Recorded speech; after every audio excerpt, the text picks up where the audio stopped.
Radio Sucesos 101.7 FM presenta su noticiero Sucesos con Milton Pérez y Verónica Larrea. Un periodismo libre para una democracia plena. Los hechos y las opiniones de los sucesos que marcan nuestro tiempo.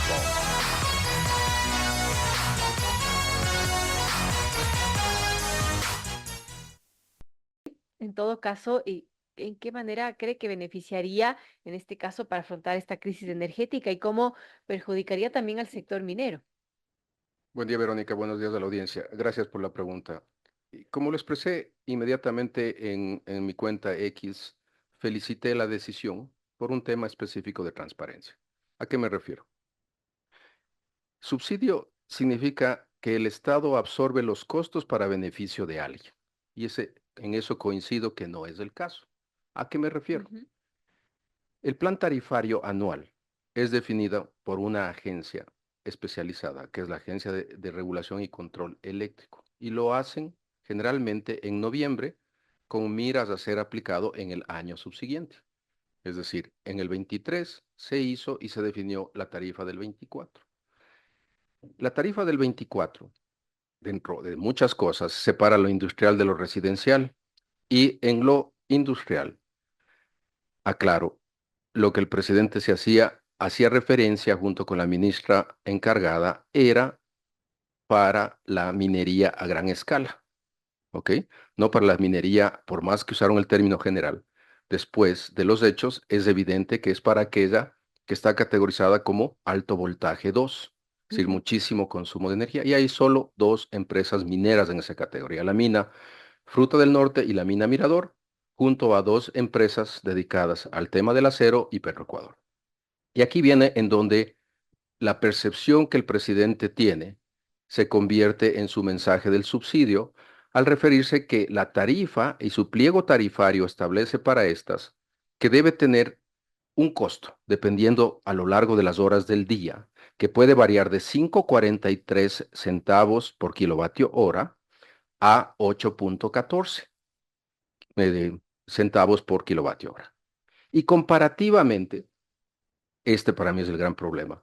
El residencial, el que usted usa, yo uso, la Ujú. familia, todo el mundo tenemos en la vida común nuestra, el mínimo es 9,1 centavos por kilovatio hora y el máximo 68,12 centavos por kilovatio hora, dependiendo del estilo de vida y el confort que uno tenga. Claro.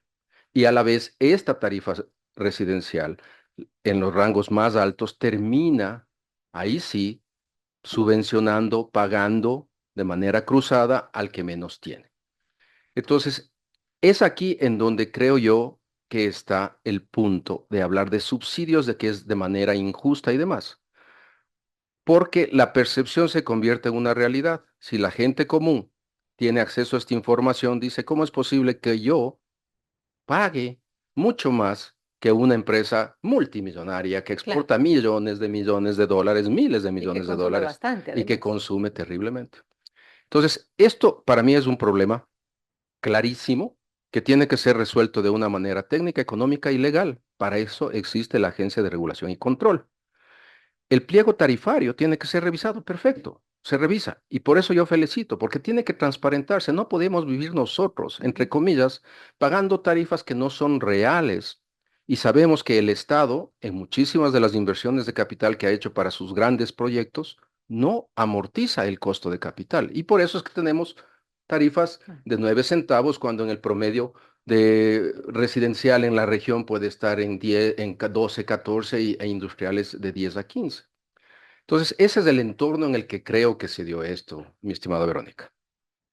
Ahora, hablando de esta, bueno, una de las grandes mineras, por ejemplo, la empresa china a cargo de Mirador, se comprometió hace años a construir una hidroeléctrica para autoabastecerse de energía. Sin embargo, pese a que se anunció el proyecto, este compromiso nunca se cumplió. Ese es un excelente punto y le agradezco por la pregunta porque gracias a una denuncia que hizo un medio de investigación muy bien estructurado y muy bien documentado, puedo comentar los hechos una vez revisada toda la documentación adicional requerida. En efecto, el contrato de explotación minera, haciendo un paréntesis, en el Ecuador solo hay 3 contratos de explotación minera firmados porque solo se firman con los Cuando. proyectos de Ujú. escala industrial. 2 en ejecución y en plena producción, que es Fruta del Norte y Mirador, y uno que se firmó en este gobierno después de 3 administraciones, un proceso que tomó desde el 2019, que se firmó con la empresa Sol Gold, con miras a ver una nueva mina en los años 29, 30, 31, en ese rango. Volviendo al tema, cuando firman el contrato de explotación minera en marzo del 2012, se establece en el contrato varios anexos, los más importantes, el anexo B y el anexo I. En el anexo B está el Plan General de Trabajo e Inversión. En el punto 2 de ese anexo se define la construcción del proyecto hidroeléctrico Hidrocruz. Y en el cronograma de ese anexo se define que estaría para el 2015 con una inversión de 216 millones de dólares. Eso firman las partes. El anexo I es vital, porque en el anexo I está toda la correspondencia y los acuerdos de las partes con los ministros de turno, el ministro Pastor y el ministro Córdoba, tanto de recursos naturales no renovables como de electricidad, en donde definen 3 puntos importantísimos. El primero, que una vez construida la línea de transmisión que une desde Azuay hasta la mina Mirador, una línea de 132 kilómetros, 5 años el Estado proveerá la energía.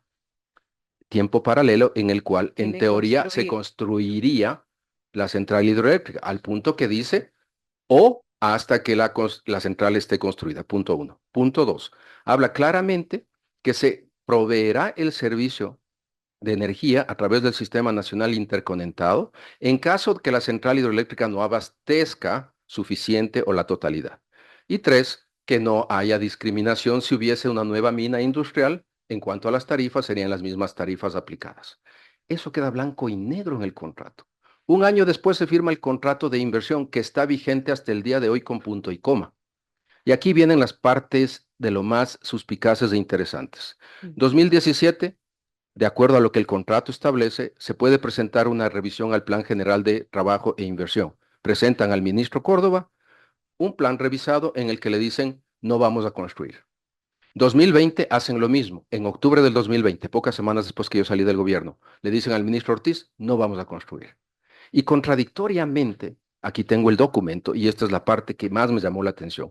El 29 de mayo del 2023, el apoderado general de la empresa Ecuacorriente, que a la vez es el apoderado general del proyecto hidroeléctrico Hidrocruz, le dice al gobierno blanco y negro, señores, nosotros procesamos 60,000 toneladas de roca por día, vamos a subir a 140,000 toneladas y definitivamente no nos va a alcanzar la energía.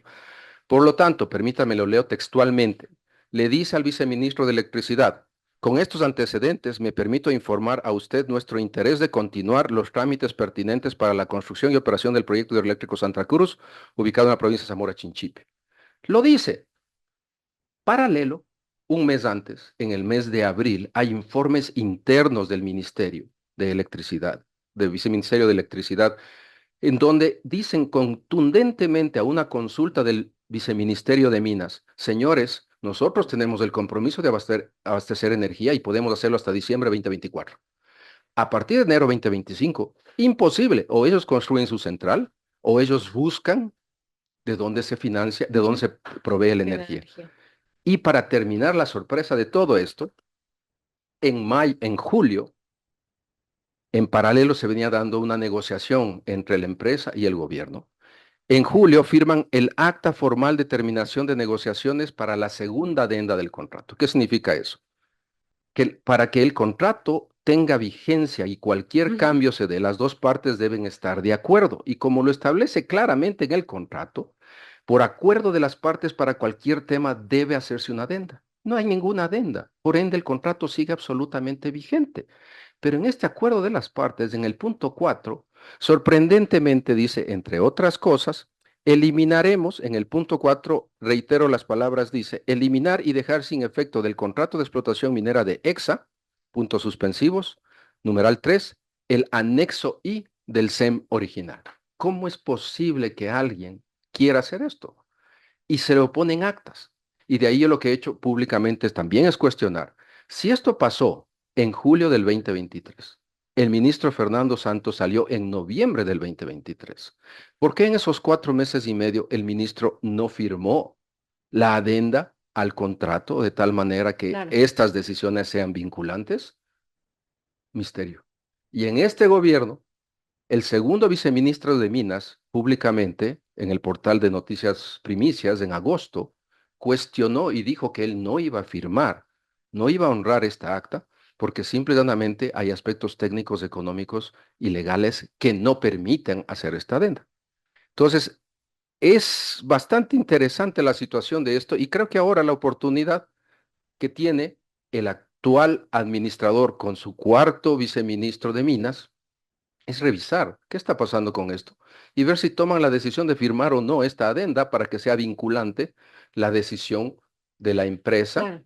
aparentemente con la anuencia del gobierno anterior. Entonces, lo único que tendría que hacer es firmarse esa adenda para que, bueno, se obligue a la empresa a construir la No, porque hidroeléctrica. ahí dice que eliminan. El anexo I es justamente el que establece todas las condiciones para, para construir la central hidroeléctrica. En esta adenda están diciendo que no van y que ahí por fin, después de, después de tantos años, se formalice el no hacerlo, el, se formalice no construir el proyecto hidroeléctrico, lo cual creo que es muy sensible. Quiero ver qué funcionario público firma un documento cuando la Contraloría le puede preguntar, ¿y cómo así aprobaste una omisión de 216 millones de dólares de inversión? Por más que la empresa en su contrato de inversión hace referencia a 2.014 millones de inversión en este proyecto minero, pero estaban incluidos esos Claro. 216. Ahora, con esto, ¿cómo tendría o podría solventarse esta situación para que, bueno, esta empresa tenga que autoabastecerse de energía? Viendo a futuro, porque seamos realistas. Algún comentarista minero decía, en nada resuelve esto. Al Ujú. momento no resuelve nada, pero viendo hacia los próximos 3, 4 años, asumiendo que ellos requieran, continúen con la construcción de su proyecto hidroeléctrico, más la alternativa de comprar, importar generadores, cualquier cosa paralela, alternativa, si es que no es el camino, se deja de consumir o se deja de tener la demanda. La ministra, el día martes en Radio Democracia hizo la declaración que el presidente gerente, el mismo que firma estas cartas de Ecuacorriente, le ha dicho que se van a desconectar del sistema interconectado. Lo dijo públicamente. Hasta el jueves se iban a desconectar. De hecho, se han desconectado, pero han parado. O sea, no tienen fuente de energía. Están desconectados sin producir. He confirmado esta información en la noche con gente de la mina. No están triturando, no están procesando, está parada la mina. 80 megas dejaron de ser consumidos, pero hay un impacto en la producción. Claro. Entonces, hay que ver a futuro. En este momento, la crisis está ahí, la crisis que seguirá por los próximos meses. Decisiones y acciones este gobierno ha tomado y está ejecutando, pero dentro de las limitaciones de querer resolver en los últimos 3 meses lo que se perdieron 5 meses del inicio, seamos realistas. De noviembre a abril Así es. 26 hasta le acusaron a su primera ministra de Energía y Minas de que les había saboteado, les había boicoteado, pero perdieron 5 meses de acciones. Y ahora, de abril 26 a la fecha, es que vemos que hay una respuesta, pero la solución no es de la noche a la No es mañana. tan fácil. Imposible. Complejo ese tema. Yo quiero agradecerle a don Fernando Benalcázar, director de Olami, por, bueno, ayudarnos a entender un poco esta situación y a propósito de este anuncio del presidente en donde menciona que se eliminará el subsidio eléctrico a las grandes mineras. Gracias, Fernando. ¿Algún mensaje final para nuestros amigos oyentes? Paciencia. El país está pasando por una de las peores crisis que hemos pasado en el sector energético, combinado con otras crisis como la petrolera. Y hay que ser justos con este gobierno.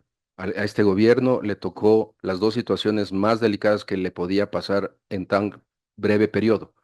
Implementar una decisión popular absurda que fue suspender y parar las actividades del ITT. No fue en este gobierno, pero le toca a él la ejecución. Y lo igual, el proceso de varios años de haber descuidado todo el parque termoeléctrico del país como respaldo a la generación hidroeléctrica le ha tocado a este gobierno, junto con lo que hemos visto en las 3 últimas administraciones.